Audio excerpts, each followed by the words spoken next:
म्हणजे उद्योजकाचं उत्पन्न आहे. जेवढी समाजाची मागणी असेल तेवढंच उद्योजकाचं उत्पन्न असणार आहे. घेतलं होतं आपण 500 कोटी रुपये समाजाची मागणी असेल तर 500 कोटी रुपये उद्योजकाचं उत्पन्न असेल. आता फंक्शन कसं निर्माण होतं आहे, जसजसं फंक्शन रोजगार पातळी जसजशी वाढत जाईल तसं समाजाची मागणी आणि उद्योजकाचं उत्पन्न वाढत जाईल. आणि याउलट रोजगार जसजसा कमी होत जाईल तसं समाजाचं मागणी आणि उद्योजकाचे उत्पन्नही कमी होत जाईल. म्हणजे डी कशावरती अवलंबून आहे, डी कशानुसार बदलते, ते डी एननुसार बदलते. म्हणजे बदलणार असतं ते डाव्या साईडला घ्यायचं डी, आणि जो बदलवतो तो उजव्या साईडला घ्यायचा एन.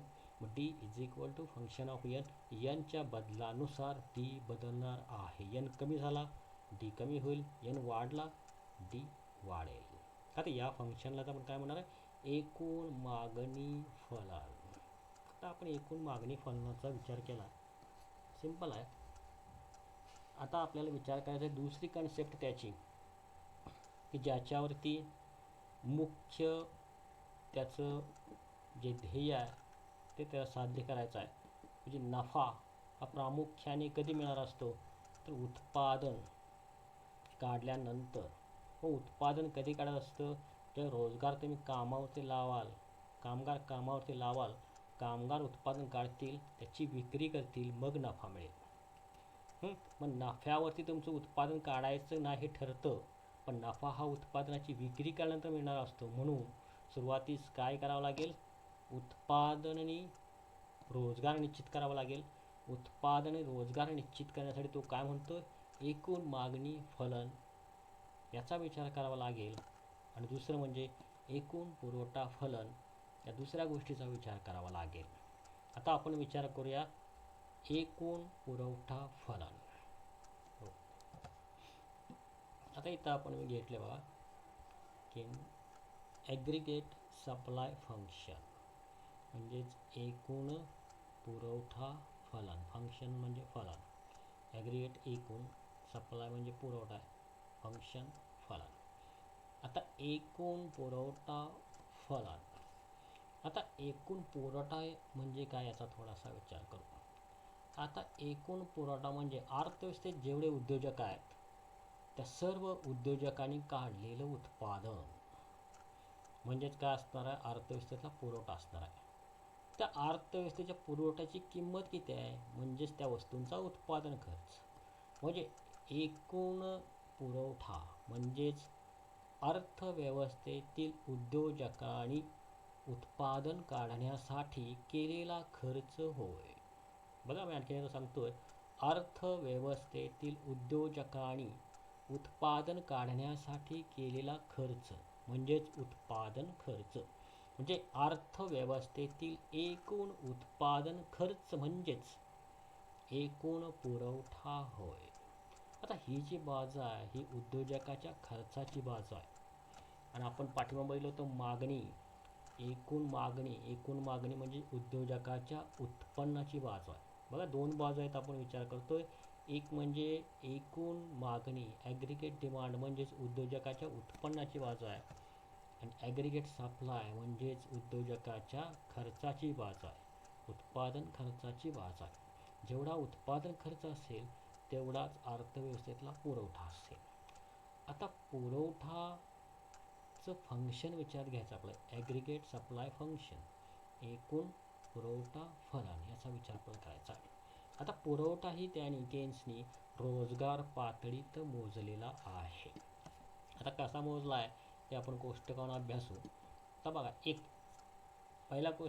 पहिला भाग घेतला त्यानं एम्प्लॉयमेंट एन, रोजगार 1 2 3 4 5 वाढत आहे, 1000 2000 3000 4000 5000. आता विचार करायचा सप्लाय म्हणजे ज्याला म्हणणार आपण उत्पादन खर्च. आता उत्पादन खर्च कशात घेतला त्यांनी, लाखामध्ये. उत्पन्न पण लाखामध्ये घेतलेलं आहे, उत्पादन खर्च पण लाखामध्ये घेतला. आता उत्पादन खर्च म्हणजेच अर्थव्यवस्थेतला पुरवठा आहे. आता एम्प्लॉयमेंट 1000 कामगार कामावरती लावले असता ते जे उत्पादन काढतात त्या उत्पादनाचा खर्च किती आहे, 10 लाखाचा आहे.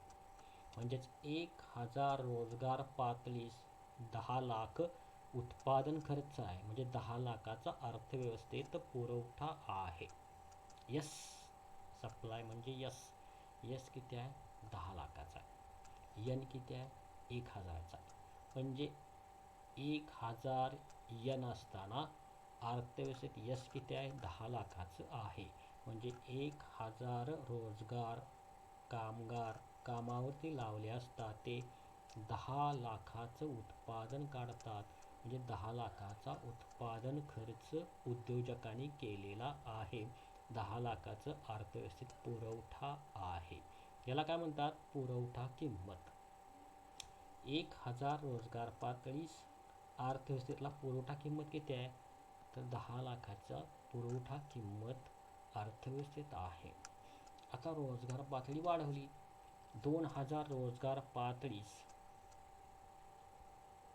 पुरवठा किंमत किती आहे? तर 30 लाखाचा आहे. आता परत मी बोलतो, 2000 कामगार कामावरती लावले असता ते कितीचं उत्पादन काढतात?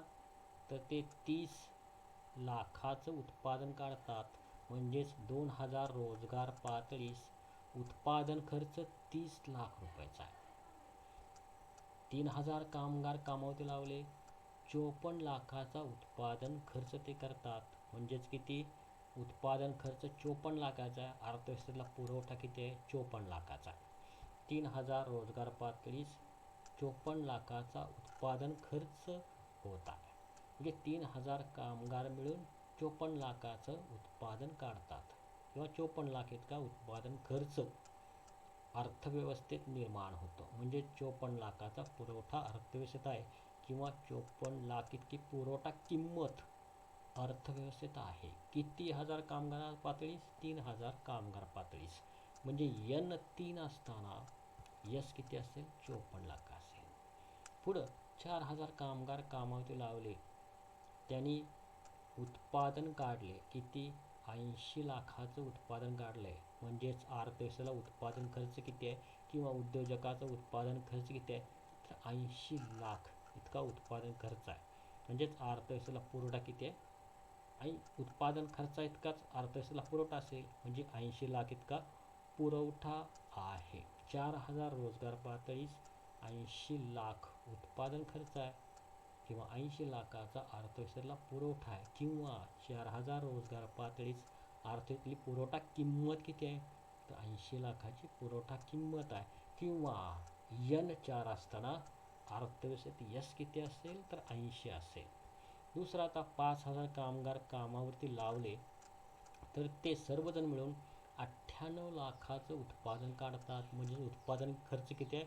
98 लाखाचा उत्पादन खर्च आहे. आणि पुरवठा किंमत किती आहे? 98 लाख इतकी पुरवठा किंमत आहे. म्हणजेच अर्थव्यवस्थेला पुरवठा किती आहे? एकूण 98 लाख इतका आहे. आता इथे विचार करायचा आपल्याला, जसं आपण कामगारांची संख्या वाढवत जाऊ, 1000 कामगार लावले, 10,000 रुपये, 10 लाखाचा पुरवठा अर्थव्यवस्थेत निर्माण झाला. उत्पादन खर्च 10 लाखाचा आहे. 2000 कामगार लावले, पुरवठा वाढला, उत्पादन खर्च वाढला, 30 लाखाचा झाला. 3000 कामगार कामावरती लावले, 54 लाखाचा उत्पादन खर्च आहे किंवा पुरवठा आहे. म्हणजे 1 पासून 2, 3, 4 जसं आपण कामगार संख्या वाढवत जाऊ तसं आपला अर्थव्यवस्थेतला पुरवठा 10 लाख, 30 लाख, 54 लाख, 80 लाख, 98 लाख असा वाढत जातो. म्हणजे कामगारांच्या संख्येच्या वाढीबरोबर अर्थव्यवस्थेतला पुरवठा वाढत जातोय आणि अर्थव्यवस्थेला रोजगार आपण कमी करत गेलो. म्हणजेच 5000वरून 4000 कामगार कामावरती लावले, तर उत्पादन खर्च 80 लाखाचा आहे, पुरवठा पण 80 लाखाचा. परत कमी केलं आपण, 2000 कामगारांचे ते आलो, तर उत्पादन खर्च 30 लाखाचा आहे, पुरवठा 30 लाखाचा आहे. म्हणजेच हा जो आपला पुरवठा आहे, हा पुरवठा कशानुसार बदलतोय? तर हा पुरवठा रोजगार पातळीनुसार बदलतो. रोजगार पातळी वाढली की तुमचा पुरवठा वाढणार आहे. रोजगार पातळी कमी झाली की तुमचा पुरवठा हा कमी होत जाणार आहे. म्हणजेच कुणानुसार कोण बदलतंय? तर यस म्हणजे पुरवठा. पुरवठा कशानुसार बदलतोय? तर कामगारांच्या संख्येनुसार बदलतोय. कामगारांची संख्या म्हणजेच N धरलं आहे आपण, कामगार N, एम्प्लॉयमेंट N. यन जसं वाढत जाईल तसं काय होणार आहे, पुरवठा वाढत जाणार आहे. यन कमी झालं पुरवठा कमी होणार आहे. मग इथं आपण फंक्शन घेतलं, या दोघांच्यातला संबंध यस आणि यन मधला संबंध आपण खाली घेतला आहे. S is equal to function of N. N म्हणजे कामगारांची संख्या वाढली पुरवठा वाढेल, कामगारांची संख्या कमी झाली पुरवठा कमी होईल. इथे घेतोय आपण यस म्हणजे पुरवठा आहे, यन वाढलं यस वाढेल. यन म्हणजे कामगारांची संख्या वाढली, अर्थव्यवस्थेला पुरवठा वाढेल, उत्पादन खर्च वाढेल. यन कमी झाला अर्थव्यवस्थेला पुरवठाही कमी होत जाणार आहे. आता हे फंक्शन तयार झालं, याला काय म्हणणार, या फंक्शनला आपण एकूण पुरवठा फलन. म्हणजेच S is equal to function of N. S कशानुसार बदलणार आहे, तर यस यन नुसार बदलणार आहे. किंवा या फलन म्हणजे या दोघांना संबंध कोणता आहे, तर यन वाढलं यस वाढणार आहे, रोजगार वाढला पुरवठा वाढणार आहे, रोजगार कमी झाला पुरवठा कमी होणार आहे. आता ह्याचाच विचार करायचा, S is equal to function of यनचा विचार करायचा आणि आपल्याला डायग्राम अभ्यासायचा आहे. आता बघा डायग्राम सिंपल आहे, तुमच्या समोर ठेवला मी डायग्राम. पहिल्यांदा आपण कोष्टक अभ्यासूया, कोष्टकावरून कसा डायग्राम तयार होतं हे अभ्यासूया. आता बघा एम्प्लॉयमेंट घेतलेलं आहे आपण, एम्प्लॉयमेंट ओ आणि एक्स अक्षावरती एम्प्लॉयमेंट आहे आणि ओ आणि वाय अक्षावरती, या अक्षावरती आपण पुरवठा मोजलेला आहे, सप्लाय, उत्पादन खर्च मोजलेला आहे, या उद्योजकाचा खर्च मोजलेला आहे. गेल्या याच्यामध्ये आपण उद्योजकाचं उत्पन्न आणि समाजाची मागणी मोजली होती. इथं आपण काय म्हणणार आहे, अर्थव्यवस्थेतला पुरवठा आणि उद्योजकाचा खर्च हा ओवाय अक्षावरती आपण मोजणार आहे. आता बघा 1000 कामगार कामावरती लावले, 10 लाखाचा पुरवठा निर्माण होतो. आता बघा 1 लाख कामगार कामावरती लावले, 10 लाखाचा पुरवठा तयार होतो. 10 लाखाचा पॉईंट आपल्याला मिळाला. 1000 कामगारला 10 लाखाचा पॉईंट आपल्याला मिळाला, पहिला पॉईंट. तर दुसरा 2000 कामगार कामावरती लावले, पुरवठा वाढणार आहे 30 लाखाचा होणार आहे. तर 2000 कामगार कामावरती लावले तर 30 लाखाचा उत्पादन खर्च आहे किंवा पुरवठा आहे.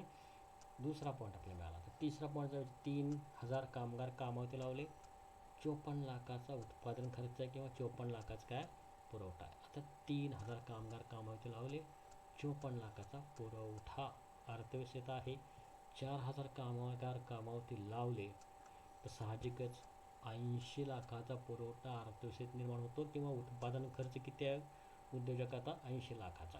आता 5000 कामगार कामावरती लावले तर साहजिकच 98 लाख रुपये उत्पादन खर्च आहे आणि अर्थव्यवस्थेला पुरवठा किती आहे 98 लाख रुपयाचा. आता 5च्या 5 बिंदू आपण जोडले तर आपल्याला एक जो कर्व मिळतो, तो कर्व म्हणजेच काय असेल तर S is equal to function of N. म्हणजे एकूण पुरवठा फलन, यन वरती यस अवलंबून आहे. यन जसा बदलेल तसा यस ही बदलेल. ह्या दोघांच्यातला संबंध कोण दर्शवतोय तर हा वक्र दर्शवतोय. म्हणून या वक्राला आपण नाव दिलं आहे S is equal to function of N. म्हणजेच एकूण पुरवठा फलन वक्र असं याला मराठीत आपण नाव देऊ शकतो, एकूण पुरवठा फलन वक्र. आता दोन कन्सेप्ट आपण अभ्यासले, त्या दोन फंक्शनचा आपण अभ्यास केला आहे. एक म्हणजे एकूण मागणी फलन, दुसरं म्हणजे एकूण पुरवठा फलन. दोन्हींचा विचार करताना आपण पहिल्या कोष्टकात आपण विचार केला होता तो म्हणजे रोजगार आणि समाजाची मागणी आणि उद्योजकाचं उत्पन्न. ही समाजाची मागणी आणि उद्योजकाचं उत्पन्न या ठिकाणी विचार घेतला होता आपण. पुढच्या ह्याच्यामध्ये आपण घेतलं होतं रोजगार, एम्प्लॉयमेंट आणि पुरवठा आणि उद्योजकाचा खर्च. आता इथे येणार पुरवठा म्हणजे उद्योजकाचा केलेला खर्च आहे आणि हे एम्प्लॉयमेंट रोजगार. इथं रोजगार आणि उद्योजकाचा खर्च, पलीकडच्या डायग्राममध्ये रोजगार आणि समाजाची मागणी किंवा उद्योजकाचं उत्पन्न, या गोष्टींचा आपण या ठिकाणी विचार केला. त्या दोन इक्वेशन्स आपण अभ्यासली. एक म्हणजे डी, हे D is equal to function of N, आणि दुसरं म्हणजे S is equal to function of N. हे दोन्ही काय सांगतात, तर दोन्ही एकच सांगतात की एकूण मागणी फलन एकूण पुरवठा फलन. कसं आहेत, रोजगारानुसार बदलणार आहेत, कामगारांच्या संख्येनुसार बदलणार आहेत. कामगार वाढले, समाजाची मागणी किंवा उद्योजकाचं उत्पन्न वाढेल. कामगार कमी झाले, समाजाची मागणी किंवा उद्योजकाचं उत्पन्न कमी होईल. दुसऱ्यात एकूण पुरवठा फलन, समाज रोजगार वाढला, अर्थव्यवस्थेला पुरवठा वाढेल किंवा उत्पादन खर्च वाढेल. रोजगार कमी झाला, अर्थव्यवस्थेला पुरवठा कमी होईल, उद्योजकाचं खर्च पण कमी होईल. ह्या दोघांच्यात समसंबंध आहे आणि समसंबंध दर्शवण्यासाठी आपण दोन इक्वेशन्स घेतले होते. एक म्हणजे D is equal to function of N आणि दुसरं S is equal to function of N. आपण या ठिकाणी थांबूया. हे दोन थोडेसे डायग्राम, दोन फंक्शन्स आपण याच्यात घेतलेत, त्यामुळे आपण थोडेसे थांबूया. याचा जरा बऱ्यापैकी अभ्यास करून ठेवा आणि मग पुढच्या लेक्चरला आपण दुसरं बघूया याच्या पुढचं. Okay, thank you.